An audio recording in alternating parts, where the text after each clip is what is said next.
Welcome back to another clinical toxicology video in the series. The topic of this hopefully shorter video is magnesium, and this correlates with Antidotes in Depth Chapter A16 in Goldfrank's Toxicologic Emergencies. The learning objectives here are that you'll be able to explain why we're talking about magnesium at all in a section about cardiovascular drug toxicity, identify potential indications for magnesium therapy in tox patients, and to be able to outline a dosing regimen for antidotal magnesium. So the weird thing about this topic and this chapter is that there are a whole lot of potential uses for magnesium in poisoned patients. You could similarly ask about uses for saline or for potassium, and there's any number of reasons why you might need to use them. The Goldfrank chapter details several toxicologic indications for magnesium, but we're only going to focus on one of them. And that's the one that explains why we're even talking about magnesium in a section of the course and the textbook that's all about cardiovascular drug toxicity. Magnesium is used to treat drug-induced torsade de pointe, a cardiac arrhythmia associated with prolongation of the QT interval. There are many xenobiotics that will delay cardiac repolarization, prolonging the QT interval. When the QT interval is prolonged, this increases the likelihood of a cell developing an early after depolarization that might trigger torsade. Torsade de pointe is French for twisting of the points, which describes the EKG pattern of polymorphic ventricular tachycardia, where the depolarization vector keeps changing, making the EKG tracing look like a twisted party streamer ribbon. Torsade de pointe does not stick around indefinitely. It's paroxysmal. As we can see here, it can occur in short runs, reverting back to a sinus rhythm.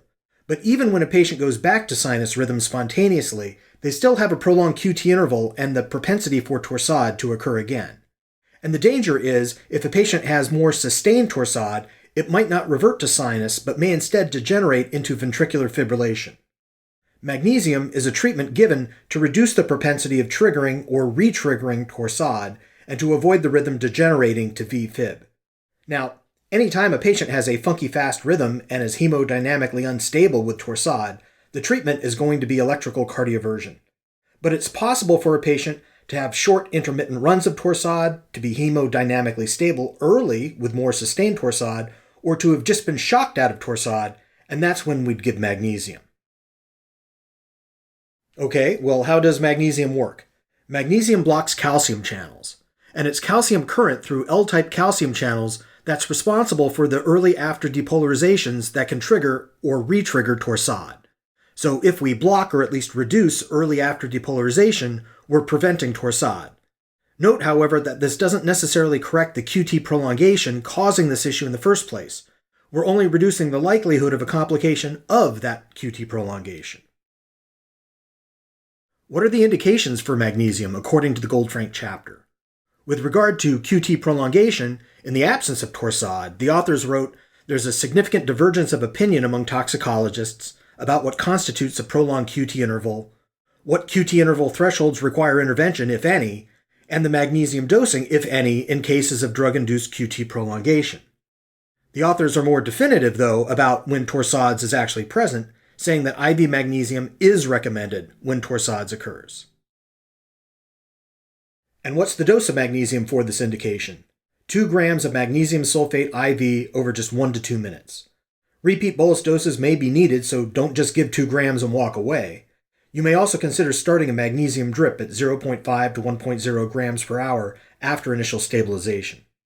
The treatment effect you're looking for is suppression of arrhythmia, which requires ongoing cardiac monitoring, which is obviously indicated since they just had a potentially fatal arrhythmia.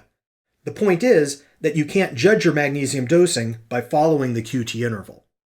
Other indicated monitoring would include serial magnesium and other electrolyte levels, and watching for magnesium toxic effects, so things like following the blood pressure and monitoring for weakness, ventilatory failure, or CNS depression. Again, though, the patient's probably being admitted to the ICU at this point anyway. And with that, we're done discussing magnesium as an antidotal treatment for torsade de pointe. I'll be seeing you around.